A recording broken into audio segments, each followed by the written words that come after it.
என்னோட ஸ்கூல் டீச்சர்ஸ்ல ஒருத்தங்க வந்து நான் ஒரு 14 ஆர் 15 இயர்ஸ் இருக்கிறப்ப சொன்னது எனக்கு இன்னும் ஞாபகத்தில் இருக்கு.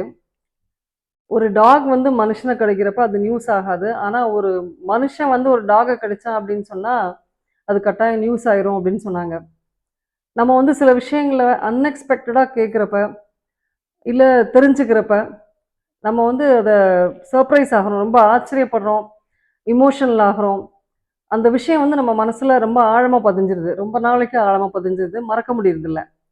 ஆனா, எல்லா விஷயங்களும் அப்படி நம்ம மனசுல வந்து ஒட்டுறதில்ல.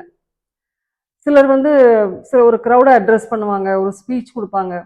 10 நிமிஷம் தான் பேசுவாங்க. ஆனா, கேட்க முடியாது. நமக்கு தூக்கமா வரும். அப்படி இல்லன்னு சொன்னா எரிச்சலா வரும். ஐயோ! இவரு எப்ப பேச்ச நிறுத்துவாரு அப்படின்னு சொல்லி. ஆனா, ஒரு சிலர் வந்து 2 மணி நேரம் பேசுவாங்க, 3 மணி நேரம் பேசுவாங்க. வச்ச கண்ணு வாங்காம அவங்கள பார்த்துட்டே இருக்க தோணும். அவங்க பேசுறத கேட்க தோணும். கொஞ்சம் கூட கண்ண மூடி முழிக்காம கேட்க தோணும். எப்படி அப்படின்னு நீங்க என்னைக்காச்சும் யோசிச்சு பார்த்துருக்கீங்களா? ஒரு புக் இருக்குது. சிப் அண்ட் டான் ஹீத் அப்படின்றவங்க எழுதின புக்கு. அந்த புக்கோட டைட்டில் வந்து மேட் டூ ஸ்டிக். இந்த புக் வந்து இந்த ப்ராப்ளம்ஸ்க்கெல்லாம் சொல்யூஷன் குடுக்குது. இவங்க வந்து ஒரு 6 பிரின்சிபிள்ஸ் குடுக்குறாங்க. எப்படி ஐடியாஸ வந்து அடுத்தவங்க மனசுல ஸ்டிக் பண்ண வைக்கிறது. Either in writing or in speaking.